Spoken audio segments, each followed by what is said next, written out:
Salam, Horas Madhita Sude. Saya mau berikan sambutan, tapi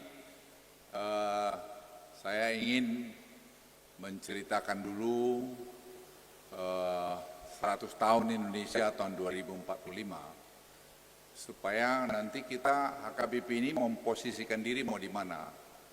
Apakah HKBP ini jadi pelengkap penderita atau menjadi bagian dari proses Indonesia menjadi high income country. Karena target kita pada tahun 2035 Indonesia itu 2040 kita akan jadi negara yang berpendapatan tinggi. Sebenarnya penjelasan ini saya pernah berikan di Singapura waktu saya diundang bicara di Straits Times Forum. Saya jelaskan ini. Jadi mereka tanya kemana arah Indonesia untuk 100 tahun Indonesia. Nah, Bapak Ibu sekalian, saya dengan cepat akan memberikan ini supaya Bapak-Bapak nanti saya akan juga menjelaskan apa yang harus kita buat HKBP.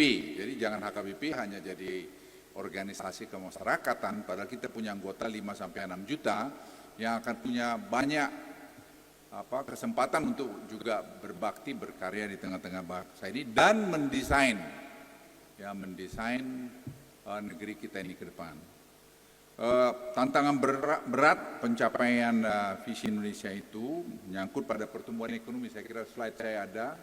Ini saya akan menunjukkan kita mau capai growth kita 7-8% untuk 5-10 tahun ke depan. Dan itu sangat doable karena sangat bisa karena kita banyak tidak efisien. Istilahnya dalam bahasa ekonominya ICOR-nya kita terlalu tinggi, nanti akan saya jelaskan. Dan saya sampaikan di Singapura dan itu dimuat di front page dari Straits Times bahwa kita untuk mencapai 7-8% growth itu sangat dimungkinkan. Memang pertikaian dunia itu juga tidak baik-baik saja, banyak masalah ekonomi di Amerika dengan presiden yang baru Trump, yang juga dengan China, dengan South China Sea, juga di Ukraina dengan Hamas, Gaza, itu semua kompleksitas dunia. Tapi saya pikir kita bisa bernavigasi karena modal pokok kita juga cukup bagus. Saya akan datang dengan angka-angkanya nanti. Nah, ini dampak masa jabatan Trump kedua, pertumbuhan PDB dunia akan lebih rendah dan inflasi global lebih tinggi akibat penerapan tarif. Saya berbicara dengan beberapa teman saya di Amerika 1 minggu terakhir ini berbagai macam karena dalam DEN ini, Dewan Ekonomi Nasional ini, National Economic Council ini ada disebut Advisory Board. Advisory Board ini terdiri dari pakar-pakar yang kami undang dan ada dari 5 orang dari pakar-pakar dunia. Nah, kalau kita lihat ini, Trump itu akan menetapkan tarif. Tapi kita bagaimana bernegosiasi dengan dia? Karena kalau tarifnya 100%, itu akan membuat ekonomi kita juga goncang. Akan dolar nanti kuat, rupiah kita akan melengah. Tapi kita juga masih punya kekuatan ekonomi yang cukup bisa mengatasi itu. Nah, kalau kita lihat pemerintah Cina memberikan stimulus yang besar, dia berikan 19%, kalau Anda lihat di sini, angkanya besar, dia memberikan sampai 3,4 triliun US dollar. Angka yang sangat besar magnitude-nya. Jadi Cina itu pun ekonominya tidak baik-baik saja saat ini. Dan itu juga berdampak pada kita, karena ekspor kita ke Cina itu juga sangat banyak. Sekarang kita bagaimana memposisikan diri supaya hubungan kita dengan Cina bagus, hubungan kita juga dengan Amerika bagus, dengan Eropa juga bagus. Dan Afrika menjadi salah satu teman kita. Tadi saya senang ada pendeta Merek dari Tanzania. I just come back from Tanzania some times ago. I met your Prime Minister, the female Prime Minister. And I look at also Tanzania has a very good prospect in the near future. Nah, kalau kita lihat ini semua, ini kita harus bekerja keras, kita harus kompak. HKBP mau di mana nanti? Itu selalu pertanyaan yang saya raise, karena menurut saya orang-orang HKBP ini banyak yang hebat-hebat, pintar-pintar. Kalau bersatu, kalau kompak, jangan kita sama kita berkelahi aja kerjanya. Ya, pasti roa-roa. Semua itu yang di bawah langit ini sudah ada yang ngatur. Semua ada waktunya. Ada waktu kau lahir, ada waktu kau besar, ada yang waktu kau nikah, kau berkuasa, kau selesai berkuasa, dan seterusnya. Jadi kita harus kerjakan bersama-sama, dan itu sebenarnya semua ada di dalam Alkitab. Bapak Ibu sekalian, kita juga menghadapi mengenai ketahanan pangan. Di mana ketahanan pangan nanti? Ya ini, HKBP mau main apa? Di sini banyak tanah. Anda sekarang lihat di Humbang Hasudutan, itu Bupati Dosmar ada di sini. Sekarang Bupati Dosmar itu bisa bikin Humbang Hasudutan itu kemiskinan turun dengan signifikan. Kenapa? Turun ke bawah, detail. Pertanian sekarang dikembangkan. Kita ada genome sequencing namanya, research center di Polong. Itu HKBP juga. Yang kerja orang HKBP juga. Anak-anak muda HKBP juga. Jadi sekarang HKBP maunya apa? Apakah Anda menjadi bagian atau Anda menjadi pelengkap penderita? Semua terserah pada kita bersama. Juga perubahan iklim transisi dan juga fragmentasi geopolitik dan persaingan ekonomi. Kemarin jam seperti ini saya bincang-bincang dengan Presiden Prabowo cukup lama berdua kami mengenai ekonomi ini, dan saya sampaikan juga saya mau brief ini juga kepada HKBP. Saya katakan kenapa? Karena di orang Batak itu banyak kali pintar-pintar matematik. Karena ujung-ujungnya ekonomi ini matematik. Saya juga membawa di sini nanti Profesor Yohanes. Prof Yohanes ada? Ada. Suruh nanti siap dia ya. Nanti akan menjelaskan satu program yang kita susun nanti untuk anak-anak HKBP untuk improve matematiknya. Karena matematik kunci. Jadi untuk HKBP jangan hanya bicara Alkitabiah saja dan berkelahi saja, bicara juga tadi matematik. Jadi supaya lengkap. Ini saya kira penting karena kalau sudah belajar matematik, berkelahinya nanti jadi kurang. Jadi HKBP akan lebih solid, lebih melihat spiritualitas. Karena menurut saya dari video yang saya tayangkan itu, yang nonton itu 561.000 orang. Saya ulangi 500. Segi, ada anunya itu.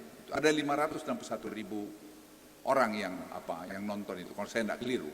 Dan itu dari itu berapa puluh persen orang Batak yang melihat sudah minta perubahan di dalam liturgi HKBP. Ya.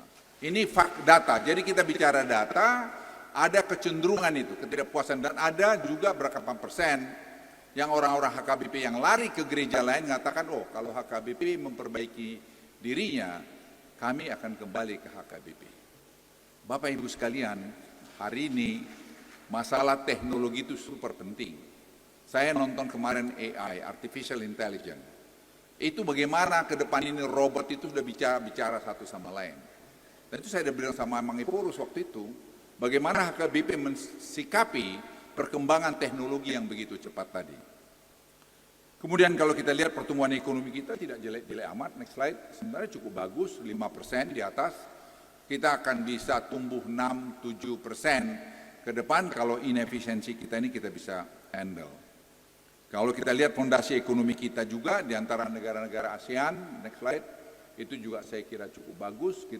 Anda bisa lihat, kita rasio utang kita 38%, negara termasuk yang paling rendah hutangnya ya Indonesia ini. Sebenarnya kita bisa berhutang lagi untuk berkualitas. Itu yang kami kerjakan sekarang di National Economic Council itu, menghitung berapa hutang yang kita bisa buat dan target-target apa yang kita bisa capai supaya returnnya lebih balik. Jadi ini pengalaman saya sebagai Menko hampir berkali, kalau saya tidak keliru, saya bilang Presiden Prabowo kemarin, saya lihat bahwa kita bisa membuat Indonesia lebih bagus lagi untuk membuat efisiensi yang beliau sudah sampaikan.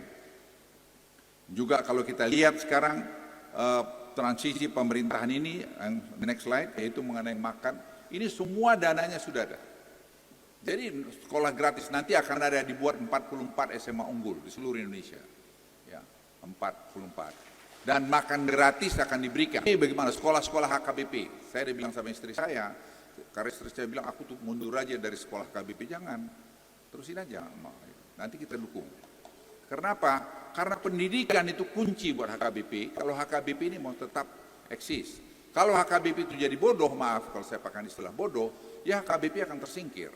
Jadi program yang akan datang daripada pimpinan HKBP itu harus juga pada pendidikan, soal liturgi, soal mengenai liturgi yang diminatin oleh anak-anak yang tidak muda juga atau orang-orang yang senior, dan juga tadi bagaimana masalah pendidikan ini, kemudian masalah kesehatan, semua ini program, kalau orang bilang semua ini jalan, tidak ada masalah. Tapi masih banyak kebocoran. Nanti saya akan masuk ke sana. Itu yang sedang kita mau atasi sekarang ini. Komitmen kuat dari Presiden dalam reformasi dan pencapaian misi Indonesia, saya tidak ragu. Kami bicara kemarin panjang lebar mengenai ini. Beliau firm untuk ini. Dan saya mau ingin HKBP masuk. Saya mau HKBP masuk. Di Dewan Ekonomi Nasional itu, Rektor DEL itu saya masukin. Kenapa? Ada bagian dari digitalisasi DEL itu, dan DEL ini sekarang saya berikan genome sequencing research yang ada di Polung ini. Genome research sequencing ini kerjasama dengan Beijing Genomic Institute, ini yang pertama di seluruh kawasan ini. Jadi ada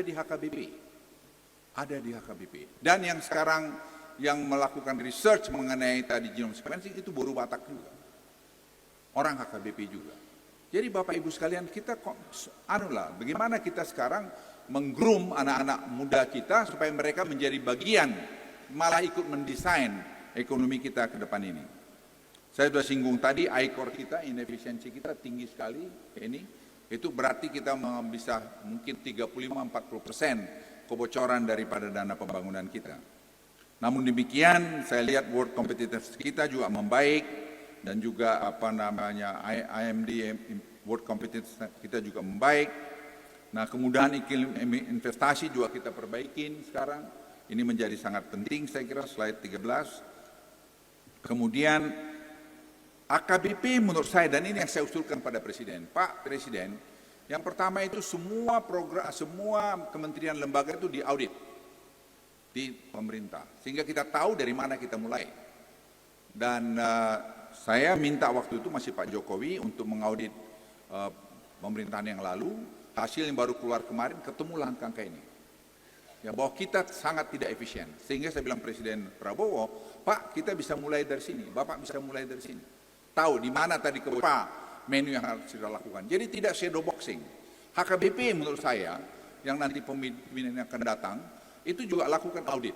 Supaya tahu asetnya apa saja, di mana saja, jumlah berapa, jumlah jemaatnya berapa, laki-laki, perempuan, anak muda, dan seterusnya. Sehingga itu di data, itu menjadi database, dan itu bisa dilakukan oleh HKBP. Kemudian nanti negara kita ini, dengan nanti kita digitalize yang saya sampaikan, kita menghemat 40%. Begitu kita digitalkan sekarang dari batu bara, nikel, semua critical mineral kita digitalize sekarang bertahap. Dan itu tadi kemarin Presiden juga mendorong supaya secepatnya itu semua bisa selesai, dan saya janji dalam 6 bulan itu harus bisa kita capai. Dan kita akan menjadi negara yang transparan, andal, dan juga efisien dan akurat.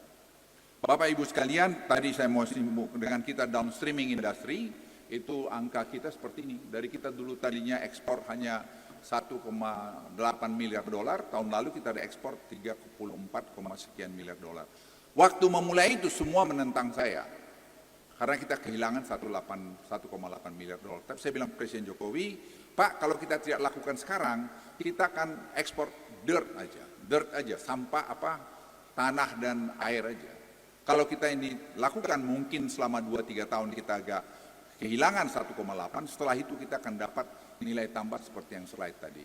Dan itu yang penting HKBP juga lihat. HKBP harus bisa. Jadi menurut saya ada satu pelajaran U-Theory. U-Theory itu sebenarnya saya sudah usulkan untuk di HKBP dibuat seperti outbound. Itu adalah open mind, open heart, open will, itu harus ada. Open heart, open mind, itu supaya kita terbuka, mau menerima pendapat orang lain. Orang Batak itu selalu kepala batu, pengennya dia aja yang menang. Padahal banyak hal yang kita tidak tahu. Kita mesti belajar mendengar orang lain. Pendeta harus belajar melayani, bukan dilayanin. Di situ juga masalah pejabat-pejabat di pemerintah. Saya waktu memberikan kelas di menteri-menteri waktu di Akademi Militer, saya sampaikan itu. Pejabat pemerintah itu harus melayani. Saya ingat waktu saya jadi Menteri Perindustrian Perdagangan pertama tahun 2000, saya pikir saya akan bisa menyelesaikan semua. Ternyata tidak. Tidak bisa. Kenapa? Ada keterbatasan tadi. You have to do it as a teamwork. Without teamwork, forget it. Tidak bisa. Dan kau harus mau mendengar, terbuka mendengar, dan juga melayani. Melayani bagaimana? Saya sebagai Menko, kenapa banyak selesai? Ya ada masalah saya ikutin, saya telepon kembali orang itu, kenapa masalahmu udah beres belum? Pak ini masih begini, oke saya panggil staf saya, periksa lagi kenapa tidak beres. Itu melayani. Jadi gereja pun sama. Jadi gereja harus turun melayani. Jangan hanya nunggu.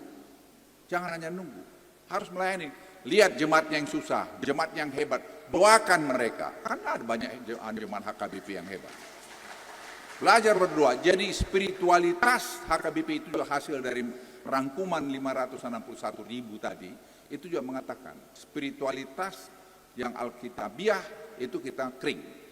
HKBP saya sudah bicara sama Mang Eporus itu. Jadi jangan semua pengen jadi Eporus tapi nggak berpikir ke situ. Saya juga selalu menyampaikan ini karena saya dari Akademi Militer. Saya bilang tanggap tanggung terginas itu memang HKBP harus tetap mengasah otaknya dan kemudian mentalnya melayani. Ya, pendeta itu melayani. Pendeta itu pekerjaan yang sangat sulit. Ya saya nggak bisa bayangin kalau saya pendeta, saya nggak kuat. Pendeta melayani. Kemudian tadi saya minta tadi open mind, open heart, open wills ini, saya kira betul-betul dipegang oleh gereja untuk bisa bekerja sama dalam tim. Dan saya juga ingin sekarang menceritakan sedikit ada program yang akan segera kita buat, yaitu mengenai gasing untuk matematik. Saya persilakan sini Prof. Yohanes mungkin cerita sedikit cepat yang kita segera akan lakukan, dan itu nanti kita mau ambil dari sekolah-sekolah HKBP untuk bergabung nanti dalam program ini.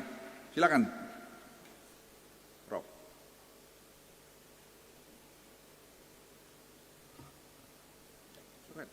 Ya, terima kasih Pak. Ya, Shalom, Horas. Mungkin saya sharing sedikit ya Bapak Ibu. 3 tahun yang lalu saya diperintah Pak Luhut Panjaitan untuk mengadakan pelatihan di ITDL, pesertanya dari Humbang Hasudutan. Nah ini ada bupatinya di sini, dan setelah itu guru-gurunya sekarang dari Humbang Hasudutan ini setelah dilatih dia melatih seluruh Humbang Hasudutan, dan sekarang di Humbang Hasudutan kenaikan numerasinya luar biasa sekali. Nah kemudian setelah itu guru-gurunya yang sudah dilatih ini dia menjadi berkat dari ke seluruh daerah di Indonesia. Sekarang sudah 110 daerah, dan kebanyakan yang melatih ini adalah dari Humbang Hasudutan, dan seperti sampai ke pelosok-pelosok Papua, Nduga dan Jayawijaya itu semua, Lani Jaya, sampai minggu lalu selesai di Aceh, Romawi Hutasoit itu dari Humbang Hasudutan. Jadi di Langsa pun itu orang-orang Humbang semua menjadi terang, menjadi berkat bagi daerah-daerah ini gitu. Nah jadi saya lihat ini luar biasa sekali. Sekarang Indonesia sudah bangkit. Ini terima kasih Pak Luhut untuk dukungannya, sehingga dan kita harapkan ke depannya tidak hanya Humbang gitu, daerah-daerah lain pun bisa menjadi berkat, dan kita harapkan ke depannya juga kita akan membuat program bagaimana memilih anak-anak yang terbaik di sini dari sekolah-sekolah HKBP gitu ya, untuk menjadi excel gitu, menjadi luar biasa. Dan bahkan guru-guru di HKBP pun kita harapkan bisa jadi guru-guru yang hebat-hebat, yang bisa menjadi berkat di mana-mana gitu. Nah ini programnya sedang disusun, dan kita akan membuat nanti sekolahnya di Humbang Hasudutan untuk melatih anak-anak yang hebat-hebat ini, sehingga dalam program, dalam waktu yang singkat anak-anak ini bisa menjadi hebat gitu. Katakan usia 15 tahun sudah lulus SMA gitu, dan anak-anaknya akan menjadi anak-anak yang luar biasa. Itu saja dari saya, terima kasih. Prof. Yohanes ini adalah profesor fisika, lulus dengan summa cum laude ya Street 4, waktu dia di sekolah di Amerika. Jadi dia saya minta sekarang buat, dan itu satu program kami adalah HKBP. Dan HKBP ini saya minta bangun, jangan asik berdalam aja. Lihat, tadi saya sudah jelaskan ekonomi sepintas, itu kita akan maju ke depan.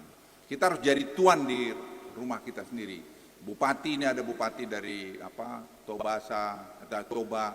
Saya bilang, tadi bicara kebersihan sampah, bicara pendidikan, bicara disiplin, khotbah di gereja selalu diisi, jangan di Yerusalem aja, Bethlehem aja. Bicara juga bagaimana kebersihan, bagaimana tadi mengelola sampah, bagaimana tadi pertanian, bagaimana tadi macam-macam. Jadi saya kira tema-temanya itu perlu dirancang supaya betul-betul menarik buat anak-anak kita yang masuk di gereja, yang menurut saya HKBP ini punya peran yang lebih penting. Saya melihat ada seperti hoki ada? Hoki ada? Oh enggak ada. Ada hoki anak Indonesia dari Samosir hoki tungkir. Itu juga bapaknya pendeta. Itu kalau menurut Prof. Yohanes, Prof, kau cerita belum mengenai Situngkir itu? Ya, tadi saya baru bicara Prof. Situngkir ini, Coki ini, bagaimana menurut Prof. Yohanes ini? Kami sedang membuat artificial intelligence sekarang bersama-sama, dan ya Prof. Yohanes, silakan. Ya, izin Pak. Ya, jadi Hoki Situngkir ini dia orang yang hebat sekali. Saya ketemu tahun 2002. Jadi waktu itu dia baru belum lama lulus S1 ya, kemudian kita ini membuat ekonomifisika gitu. Nah, di dalam ekonomifisika ini aplikasi fisika untuk ekonomi. Nah, dia memimpin pertemuan yang dihadiri seluruhnya profesor-profesor hebat gitu loh. Tapi dia bisa memimpin dan bisa membuat riset di dalam bidang ekonomifisika. Dan riset-risetnya ini sekarang luar biasa sekali. Jadi dia menemukan cara bagaimana memprediksi macam-macam, memprediksi cuaca, memprediksi seperti pemilu, memprediksi saham gitu. Jadi dia ini anak muda yang waktu itu saya kenal, tapi kemampuannya itu istimewa sekali gitu. Dan saya lihat otaknya ini luar biasa, hebat sekali gitu. Jadi saya bilang ke Pak Luhut bahwa ini aset nasional yang luar biasa. Sebenarnya di orang-orang Batak ini banyak orang-orang hebat kayak gini gitu. Ya, jadi saya minta bapak-bapak ibu pendeta carilah orang-orang begini. Nanti kita akomodasi, kita udah bikin sekarang kita akan bangun akademi gasing di Humbang Sudutan. Itu untuk berapa orang? 400 orang, dan itu tadi saya udah bicara, dan itu saya kira bagus. Dan pertanian nanti yang ada di genome sequencing yang ada di Humbang Sudutan itu akan membantu melahirkan bibit-bibit unggul dari seperti kentang, cabai, bawang putih dan seterusnya. Nah, itu nanti banyak di sini tersebar. Nah, gereja harus mainkan itu juga, peran itu. Jadi jangan gereja terlalu banyak bergosip ria juga. Dan saya berharap gereja juga ikut memahami. Kami nanti akan meresmikan ini hari tanggal 11 ya. Itu ada rapat di Polung, itu ada Menteri Pertanian, ada Menteri Pendidikan, akan hadir di sana tadi dari Wakil Menteri PUPR untuk tadi menuntaskan masalah itu. Nah, HKBP bermainlah di situ. Saya betul-betul titip HKBP ini. Jangan nanti hanya itu aja, atau bupati hanya duduk aja, bupati terima anu saja. Jangan. Bupati harus reach out, harus turun ke bawah, harus melihat itu semua. Apa yang harus kita lakukan? Bapak Ibu sekalian, saya mau pidato sekarang. Tadi sudah dijelaskan. Ini pidato saya sudah disusun oleh istri saya sebenarnya ini. Jadi saya sudah bikin pidato saya, dia koreksi, dia perbaiki. Ya, ini yang saya bacakan. Jadi kalau baik ya anunya dia ini. Horas Madihita Saluhutna Salum. Puji syukur kita aturkan kehadirat Tuhan Yesus Kristus, Sang Kepala Gereja, yang dalam anugerahnya memungkinkan kita berkumpul di tempat ini untuk melaksanakan Sinode Godang ke-67 HKBP. Sebagai seorang jemaat yang lahir dan tumbuh menikah dan hidup di bawah naungan kasih HKBP, saya merasa sangat terhormat dapat berdiri di sini untuk menyampaikan sambutan dalam momen sakral ini. Saya jujur saya katakan ya, saya betul-betul merancang betul mau datang kemari. Karena saya pikir saya banyak ya berkontribusi buat Republik, tapi saya ingin juga sharing buat HKBP. Karena HKBP ini supaya bisa lebih hebat lagi ke depan. Karena itu adalah misi dari No Mensen waktu datang kemarin. Saya hormati Bapak Ibu Purus HKBP, Pendeta Dr. Robinson Butar-Butar, beserta Inang, para pimpinan sinode, para pendeta, seluruh peserta sinode Godang dan seluruh jemaat yang mengiringi acara ini dengan doa. Dan ini pesan saya betul, coba kita sekarang semua bersatu secara spiritualitas untuk meminta Roh Kudus untuk datang di tengah-tengah sidang sinode Godang ini. Karena suara Roh Kudus itu menurut saya suara yang bisa kita panggil kalau kita semua bersama-sama berdoa untuk itu. Dan ini saya kira perlu kita kita asah supaya ini bisa jadi. Jangan semua berpikir hanya jabatan, hanya jangan ke situ. Saya mungkin boleh memberikan sedikit nasihat mengenai ini, karena di antara di sini mungkin tidak banyak yang berumur hampir 78 tahun. Jadi saya pikir saya punya privilege juga untuk menyampaikan pikiran-pikiran saya ini pada Bapak Ibu sekalian. HKBP gereja yang melayani umat dengan kasih. Jadi gereja harus melayani umat dengan kasih. Banyak bentuk pelayanan atau kesehatan, pendidikan, pertanian, itu saya kira perlu dirumuskan bersama-sama. HKBP adalah salah satu dari 3 organisasi keagamaan terbesar di Indonesia dengan lebih dari 4,5 juta jemaat terbesar di 32 distrik di seluruh Nusantara. Bahkan jika kita terus bekerja sama dan bersatu dalam doa, jemaat itu dapat bertumbuh menjadi 5-6 juta jiwa. Apakah bisa HKBP mengatur satu ketika bagaimana seluruh jemaat HKBP meluangkan waktu 5 menit untuk berdoa bersama-sama. 5 juta kita berdoa. Kita tentu waktunya dengan doa, lagu-lagu yang bagus. Kita 5 menit, 10 menit kita berdoa untuk menajamkan spiritualitas kita. Saya kira pimpinan HKBP yang akan datang perlu merancang itu. Sehingga hausan kita mengenai spiritualitas itu bisa kita atasi juga. Bapak Ibu sekalian, saya juga menyampaikan ini bukan sekedar angka, melainkan tanggung jawab besar bagi kita semua, khususnya bagi para pimpinan gereja. Namun dalam perjalanan sejarah panjang gereja ini, kita tidak bisa menutup mata terhadap berbagai tantangan yang hadapi. Dalam setiap pemilihan pimpinan HKBP, sering kali muncul gejolak dan dinamika yang tidak selalu mencerminkan nilai-nilai Kristiani. Hal ini menjadi keprihatinan kita bersama. Saya masih ingat waktu dulu HKBP, untuk saya masih di Bandung, bagaimana sampai lemparan batu. Apakah itu kasih itu? Tentu tidak. Sampai ada yang meninggal. Jadi ini konflik semacam ini sudah harus kita membuang jauh-jauh. Dan itu bisa kita kurangi terjadi dengan tadi mempertajam spiritualitas kita, dengan berdoa dan berbuat baik, berbuat baik dengan sesama. Bapak Ibu sekalian, HKBP bukanlah milik siapapun, melainkan milik Tuhan. Gereja ini hadir untuk membawa kabar baik, untuk melayani umat dengan hati, untuk menjadi terang bagi dunia. Oleh karena itu kita harus memastikan bahwa setiap keputusan yang diambil dalam sinode ini benar-benar terpusat pada kepentingan umat dan panggilan pelayanan. Ini saya kira penting sekali kita camkan. Pemimpin gereja adalah pelayan. Saya ulangi, pemimpin gereja adalah pelayan, bukan penguasa. Menjadi pimpinan gereja sebesar HKBP adalah tanggung jawab yang sangat besar. Jemaat tidak membutuhkan pemimpin yang hanya mengejar jabatan atau kedudukan. Jemaat membutuhkan pemimpin yang tunduk pada Kristus, yang memahami panggilan sejatinya sebagai pelayan umat dan yang mau berkorban untuk kepentingan jemaat. Para pendeta, khususnya pimpinan gereja, memiliki tugas mulia untuk meningkatkan spiritualitas jemaat. Ini saya pikir harus menjadi program dari pimpinan yang akan datang, bagaimana program untuk membuat spiritualitas jemaat.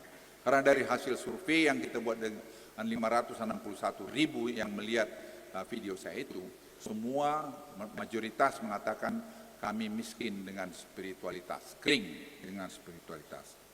Gereja harus menjadi tempat di mana jemaat merasa dekat dengan Tuhan.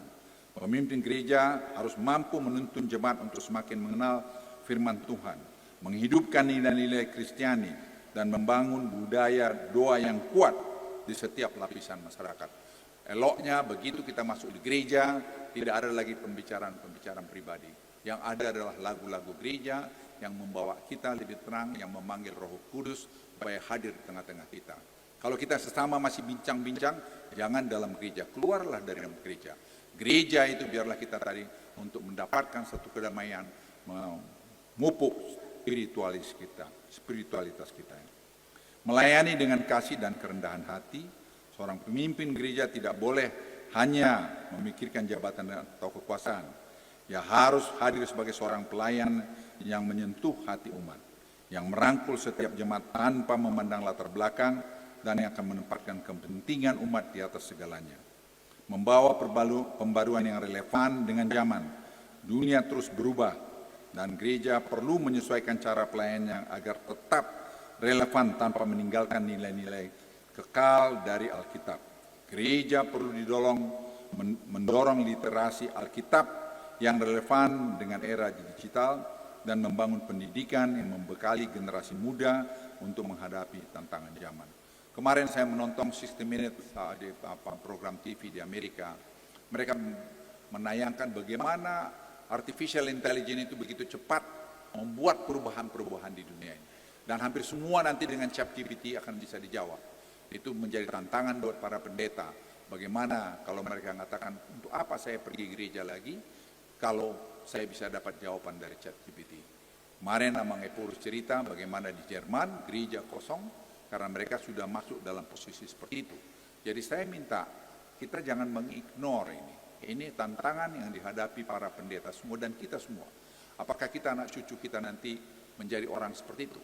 Istri saya terus terang selalu memberikan kesempatan untuk anak-anak kami, cucu-cucu kami memahami masalah ini. Bahwa Tuhan itu yang bekerja di tengah-tengah kita. Dan kita harus mendekatkan diri terus. Saya sudah singgung tadi, kepentingan umat adalah prioritas utama. Dan saudara-saudaraku dalam Kristus, tugas utama gereja adalah melayani umat. Pelayanan ini bukan hanya sekedar aktivitas rutin, tetapi panggilan untuk memberikan dampak nyata dalam kehidupan jemaat. Saya ingin mengingatkan kita semua pada semangat misionaris Ludwig Ernemann yang 163 tahun lalu datang ke Tanah Batak, membawa kabar baik dengan tujuan agar orang Batak mengenal kebenaran. Semangat ini harus menjadi terus inspirasi kita dalam melayani jemaat, terutama di era modern ini. Umat mengharapkan pemimpin yang mengutamakan pelayanan spiritual dan memperkuat pelayanan-pelayanan spiritual di ke depan ini. Saya juga berharap kita mendorong pembaruan yang membawa gereja lebih dekat dengan kehidupan umat, menjadi teladan dalam kerendahan hati dan integritas, membangun hubungan yang harmonis di tengah-tengah keragaman masyarakat. Pemimpin seperti ini harus bisa lahir dari proses pemilihan yang jujur, transparan, dan terpusat pada doa. Mohon maaf Bapak Ibu sekalian, saya agak berbeda dengan melihat betapa ada kecenderungan dari pemilihan Oporus itu seperti pemilihan pilkada. Tolong Bapak Ibu hindarin itu. Itu adalah dosa besar menurut saya kalau sampai itu terjadi. Saya tidak berpihak kepada siapa karena di situ ada bertentang bilang juga Pak Luhut ini berpihak kepada siapa. Saya berpihak kepada calon pemimpin yang bertekad, berjanji akan meningkatkan spiritualitas di HKBP ini. Siapa dia? Kita berdoa. Saya berdoa. Setiap waktu sekarang saya berdoa. Berdoa terus untuk Tuhan menunjuk orang yang mau menegakkan spiritualitas di HKBP ini. Itu saya himbau pada kita semua, gunakan nurani kita masing-masing. Berdoa kita semua pada Bapa yang di sorga untuk supaya Tuhan turun di tengah-tengah gedung ini, di tengah-tengah Sipaholon ini untuk menunjuk siapa yang paling cocok untuk pekerjaan ini. Dan itu tanggung jawab dia. Saya ulangi kata-kata dia, itu tanggung jawab dia sebagai Epurus bahwa dia harus melakukan itu. Bukan karena jabatannya supaya dipanggil Opu dan sebagainya. bukan itu. Tapi yang menjadi penting bahwa Anda sebagai Eporus mempunyai tanggung jawab meningkatkan spiritualitas daripada jemaat HKBP yang berjumlah 5-6 juta orang tadi. Bapak Ibu sekalian, saya juga ingin mengakhiri pada sambutan saya ini, HKBP harus menjadi terang bagi dunia, menjadi gereja yang melayani umat dengan kasih dan menjadi saksi Kristus di tengah bangsa ini. Dan saya juga berharap kita semua sudah mempertimbangkan nanti bagaimana cara memilih Eporus yang akan datang. Saya sudah katakan di video saya, mungkin kita mempertimbangkan dengan penelitian yang bagus, menjemput nadi surat. Tentu ada yang bilang nanti dapat yang jelek. Jangan pilih 3 orang itu orang yang jelek. Yang dipilih 3 itu sudah dari bawah dan itu sudah yang baik. Siapapun yang dipilih itu adalah orang yang terbaik. Jadi Bapak Ibu sekalian, ini adalah sidang Sinode Godang yang punya kewenangan apa saja. Saya titip pada Bapak Ibu sekalian, kali ini dan ke depan jangan gunakan ingot-ingot lagi. Bagilah kita memilih dengan nurani kita dan kita berdoa dan berdoa dan berdoa untuk meminta pada Tuhan Roh Kudus turun di tengah-tengah gereja ini. Itu aja dari saya. Pendidikan sekali lagi dari kami akan kami terus dorong, dan saya kira Yayasan Del, istri saya sendiri, itu juga akan sangat mendorong untuk pendidikan karena menurut saya kunci pendidikan ini. Dan saya minta nanti HKBP tadi mengenai pendidikan, mengenai tadi liturgi, mengenai pemilihan Eporus, mengenai apa mesti dibatasin jumlah Eporus umurnya. Biar aja Eporus itu batuk-batuk baru diganti. Kalau memang dia bagus. Kita lihat Eporus Justin umur berapa puluh tahun. Itu sejarah. Eporus Nomensen berapa puluh tahun. Yang penting dia mampu tadi melaksanakan tugasnya sebagai Eporus menjadi bapak gembala yang menggembalain kita semua, dan dia bisa menjadi tempat kita mengadu. Dan ini saya kira yang menjadi panggilan atau himbauan dari saya kepada Bapak Ibu sekalian. Yang lain-lain saya pikir kalau kita kompak, kita bersatu, tidak ada yang tidak bisa kita atasi. Itu pengalaman saya selama bertugas sebagai di militer maupun sebagai pejabat pemerintah. Sekali kita menjadi kompak satu, tidak ada yang tidak bisa diselesaikan. HKBP juga saya kira begitu. HKBP Nabolon ini akan tetap bolon tambah besar kalau kita semua kompak. Jangan cepat musuhan, jangan cepat marah-marah. Kita tiap hari tadi perjamuan kudus, saya lihat sangat bagus. Dan kita semua mengampuni, memaafkan orang lain, itu lakukanlah. Jangan tadi kita sudah mau jadi Eporus, kita masih marah-marah sama orang kan. Ya, nggak boleh lagi begitu, dan seterusnya. Eporus semua harus bisa lepas. Dan saya berharap itu. Dan Sekjen, kalau saya tidak tahu ini saya lempar aja ini. Sekjen kan tidak mesti jadi pendeta. Sekjen memanage HKBP.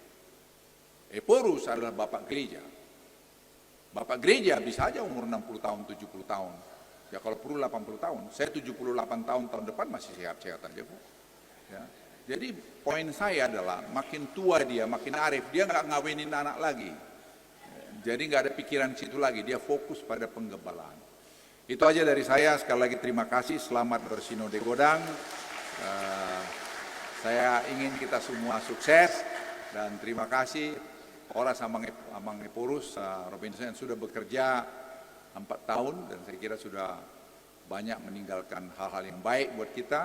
Nanti kita lihat Eporus yang datang harus bisa lebih baik dari Amang Eporus Robinson, dan kita doakanlah itu. Dan saya pikir nanti setelah Amang Robinson Eporus yang akan datang, jangan dibatasi 4 tahun. Tiap 4 tahun kita berkelahi nyari Eporus.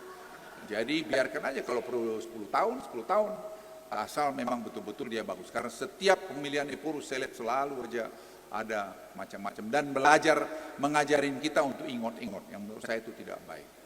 Sekian, terima kasih. Horas Madhita Sude.